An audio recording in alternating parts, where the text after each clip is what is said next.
dipersembahkan oleh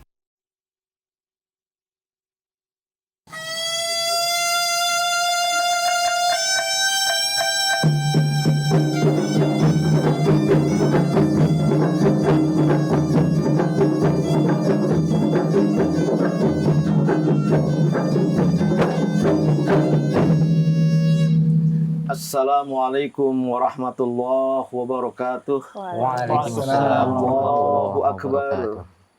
Allahu akbar. La ilaha illallah wallahu akbar. Allahu akbar walillahil hamd.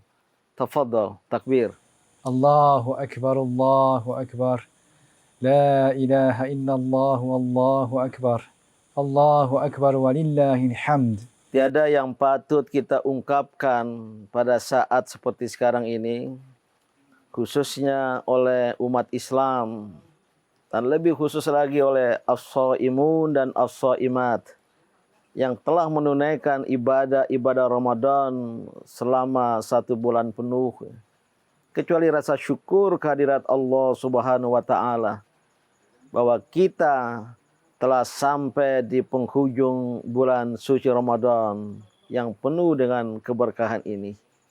Maka kita rayakan Idul Fitri dan kita kumandangkan takbir, kita jalin silaturahim sesama kita, dan inilah hari raya kemenangan bagi umat Islam. Jadi makna Idul Fitri itu apa, Mas? Idul Fitri sesuai dengan makna kata fitrah itu sendiri bisa mengandung arti hari raya kesucian. Karena kata fitrah mengandung arti suci. Seperti dalam hadis, ala inna mauludin yuladu alal fitrah. Sesungguhnya bayi yang terlahirkan ke muka bumi ini terlahir dalam atau atas fitrah. Fitrah kemanusiaan dari Allah yang fatirus samawati wal ard. Dan fitrah kemanusiaan ini mengandung dimensi suci. Karena berasal dari yang maha suci. Maka Idul Fitri, hari raya kesucian, yaitu shaimun dan shaimat yang telah menunaikan ibadah Ramadan. Tidak hanya puasa pada siang hari, tapi qiyamul lail, kemudian zikir, baca ayat suci Al-Quran, tadarus, tadabur Al-Quran, sampai kepada zakat, infak, sedekah, dan zakat fitrah. Diharapkan telah menyucikan dirinya. Nah, Idul Fitri pada pemahaman saya juga mengandung arti hari raya kekuatan. Karena kata fitrah itu mengandung arti kekuatan, potensi. Bayi yang terlahir atas fitrah kemanusiaan berdimensi suci, namun dia juga berdimensi potensi, artinya kekuatan. Oleh karena itu, Idul Fitri mengandung arti hari raya kekuatan. Gabungan keduanya membawa kita kepada Idul Fitri sebagai hari raya kemenangan. Kemenangan orang-orang beriman yang telah mampu mengendalikan hawa nafsu, melakukan imsak, menahan diri, sehingga terlahir sekarang insya Allah ya, minal aidin wal faizin, kembali merayakan dan kembali kepada fitrah kemanusiaan dalam penuh kebahagiaan. Kaifa fi ra'yatik ya fadilatul ustaz? Ini saya tanya kepada Ustadz Ahmad Maino, imam dari masjid di Jepang dan anggota Japanese Muslim Association. Hakikat Idul Fitri fi daqiqah. الحمد لله إنه مناسبة وفرصة شكر وتجديد الشكر لله تعالى بعد إتمام صيام شهر رمضان المبارك في شهر واحد. نعم شهر واحد. وكذلك تجديد المشاعر بالأخوة الإسلامية عند تجمع الإخوة ونشارك بعضنا البعض بأفراح العيد. فهذا شيء لا نجده. Idul Fitri momentum kesyukuran. Dan memang kita mensyukuri tentu atas keberhasilan kita ya, mengisi hari-hari dan malam-malam Ramadan. Dan keberhasilan kita mampu menahan hawa nafsu.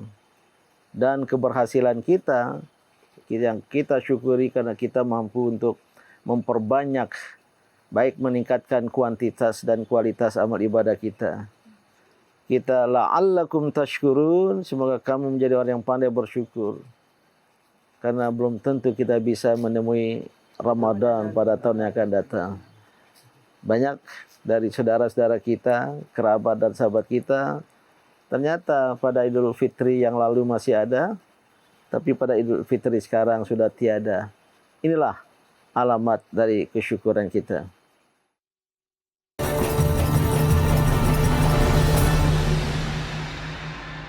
Dipersembahkan oleh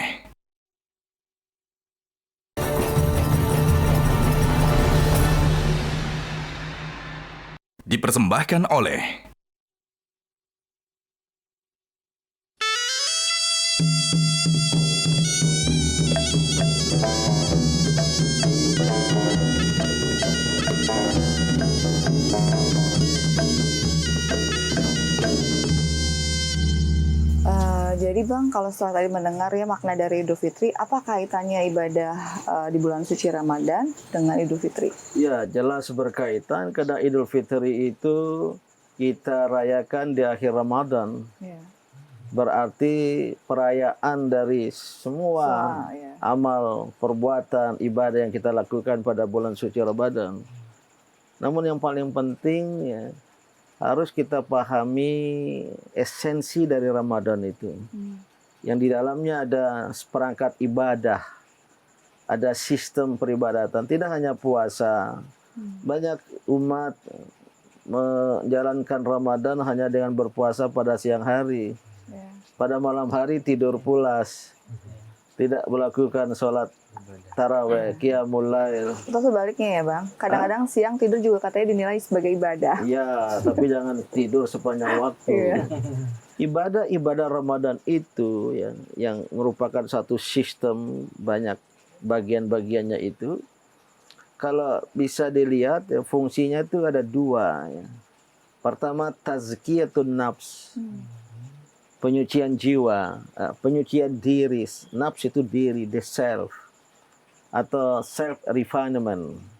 Karena ya, kita menunaikan ibadah puasa, menahan diri dari lapar, mampu menghubungkan diri dengan Allah Subhanahu wa taala, seperti apa ya? Dosa-dosa itu berguguran gitu ya. Itulah tazkiyatun nafs. Sepanjang waktu, terutama jelang buka puasa, kita berdoa atau pada qiyamul lail, Allahumma innaka afuun tuhibbul afwa fa'fu anni fa'fu anna. Setiap waktu kita minta ampun pada Allah. Maka dosa-dosa ya, yang telah mengkristal membuat hati kita hitam pekat itu seperti tersucikan, terbersihkan itu. Ini tazkiyatun nafs. Nah, yang kedua, ibadah-ibadah Ramadan itu juga mengandung arti dan fungsi taqwiyatun nafs. Penguatan diri. Kalau tadi self refinement, kalau ini self empowerment. Jadi diri kita yang lemah ya, bukan kelemahan fisik membawa kita kepada kelemahan jiwa. Bahkan dalam Ramadan itu harus kuat secara fisik. Rasulullah dan sahabat berperang ya. Perang Badar ya. Tapi penguatan diri, karena kita dilatih dengan kepribadian yang paripurna. Ketika kita diuji, digoda, diungkit-ungkit emosi, maaf, ini shaim. Waduh, itu kepribadian kuat sekali itu. Yang tidak mudah emosional, tidak mudah mengeluarkan nafsu ammarah, ya, al-ammarah bisu sebenarnya. Atau kita dilatih untuk berbagi, ya. Karena kita meyakini ada pahala dari Allah Subhanahu wa taala. Ini semua ya, merupakan faktor-faktor yang taqwiyatun nafs. Kita belajar karena kesempatan yang baik ya untuk mempelajari Al-Qur'an, kita ikut majelis ta'lim, pengajian. Jadi luar biasa aktivitas kita. Ini semua berdampak pada taqwiyatun nafs. Jadi fungsi ganda dari ibadah Ramadan, tazkiyatun nafs taqwiyatun nafs, inilah yang melahirkan di akhir Ramadan pribadi paripurna. Nyaris seperti al-insanul kamil. Manusia paripurna. Yang sebenarnya mereka inilah yang berwenang untuk merayakan Idul Fitri itu ya. Makanya kalau saya melihat, Prof, Ya. hubungan antara Idul Fitri dengan aktivitas ibadah di Ramadan itu layaknya kupu-kupu yang indah gitu di hari Idul Fitri dan kepompong. Jadi sebelum masuk ke Ramadan itu kita seperti ulat yang orang lihat kita jijik misalnya. Kemudian kita masuk ke dalam kepompong selama 30 hari. Kita ditempa dengan berbagai ibadah. Masya Allah. Jika kita ikut dalam penempaan Tuhan itu, esok hari kita semua menjelma menjadi kupu-kupu. Tetapi Indah. bagi mereka yang dipalu, ditempa begitu, agak ngeleot-ngeleot, tidak ngikutin sistem penempaan Allah, ya mungkin besok akan jadi ulat lagi, belum tentu jadi kupu-kupu. Semoga besok hari kita semua menjadi kupu-kupu yang indah pasca sebelumnya menjadi ulat. Amin. Masya Allah. Itulah makna dan hikmah Idul Fitri yang kita rayakan saat ini ya. Dan semoga umat Islam Indonesia ya, apalagi yang telah menunaikan ibadah puasa sampai ke tingkat ini, Amin. menjadi kupu-kupu yang indah, tapi juga terbang membawa manfaat dan memberi manfaat kepada orang lain.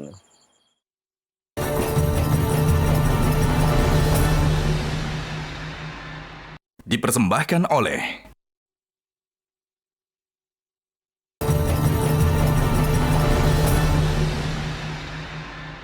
Dipersembahkan oleh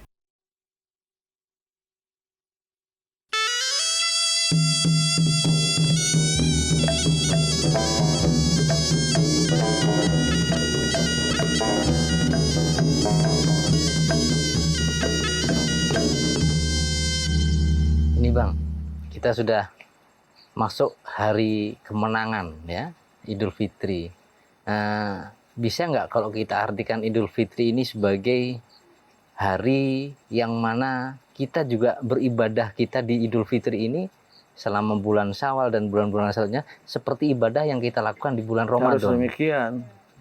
Maka bukan secara kebetulan nama bulan setelah Ramadan itu adalah Syawal. Dan bukan kebetulan nama bulan kala Allah Subhanahu wa taala mewajibkan ibadah Ramadan itu namanya Ramadan, mengandung arti pembakaran secara harfiah. Romit. Iya. Arti dasar Jadi katanya seperti Ramadan kita itu panas. membakar dosa-dosa. Seperti besi ya, sebelum ditempa, dan Syawal itu mengandung arti pengembangan. Oleh karena itu, setelah Ramadan belum selesai. Ibadat itu sejatinya adalah jalan, bukan tujuan terakhir. Jangan setelah selesai sholat wassalam ke kanan ke kiri seperti wassalam dalam surat. Jangan setelah selesai Ramadan bubaran. Lebaran mengandung arti bubaran. Ya, kalau begitu kita akan menjadi umat yang jalan di tempat. Ramadan yang akan datang kita ulang kembali. Kutiba alaikumusiyam lagi. Nggak naik-naik SKS. Nggak bertambah pelajaran. Tapi mari kita pertahankan. Itulah keimanan yang mendaki. Itulah keberagaman yang berkemajuan. Ada dinamika iman dan Islam untuk mencapai puncak dari tujuan keberagaman kita itu. Nah, ada yang bisa bertahan ya, 6 bulan akan datang. Ya, Ada yang 3 bulan. baterainya habis. Ada yang sebulan lowbat. Seminggu. Mohon maaf. Tidak sedikit dari umat ini pada Idul Fitri seperti sekarang ini, nilai-nilai Ramadannya runtuh. Roboh.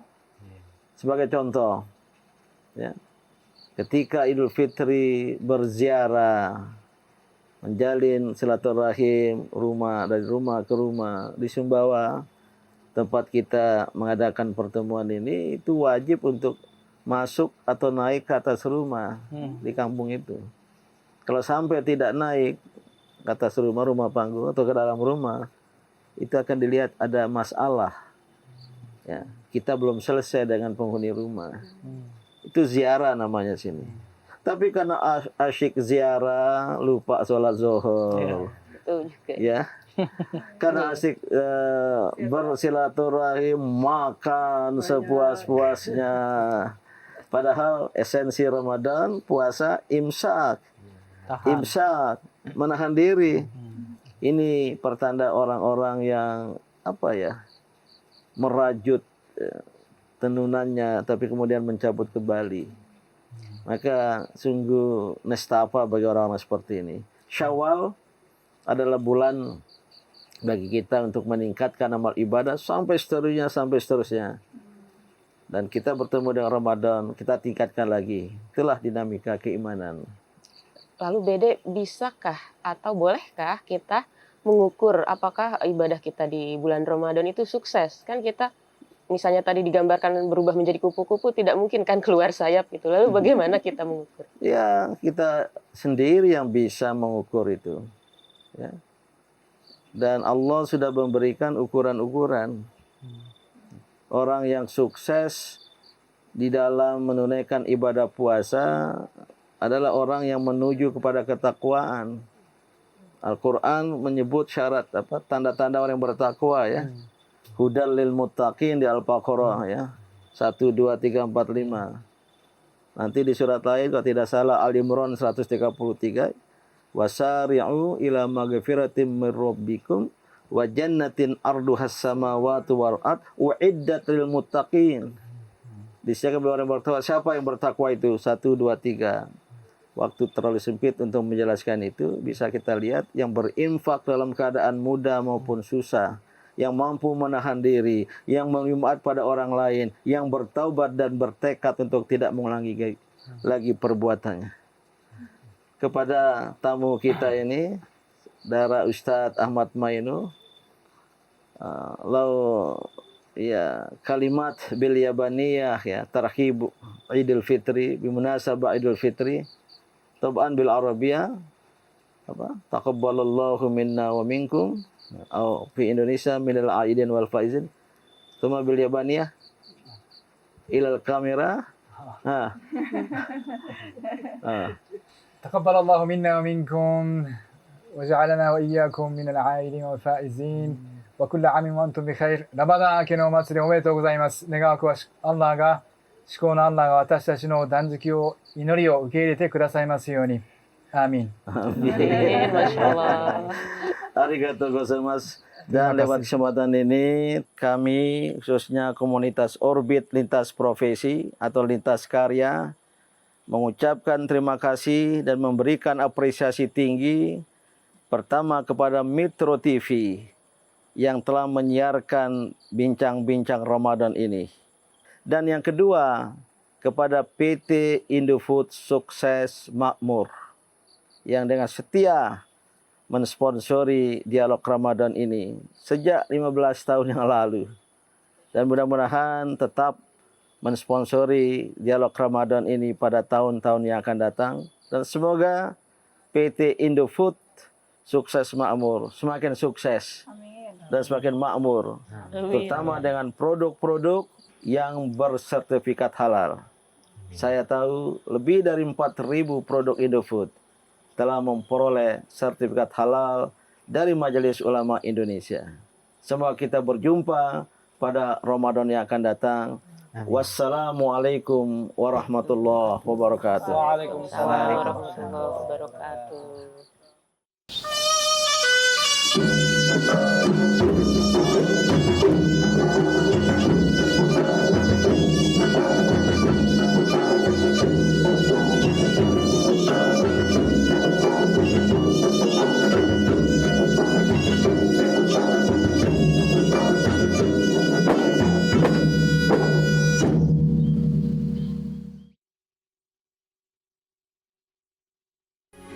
Metro TV.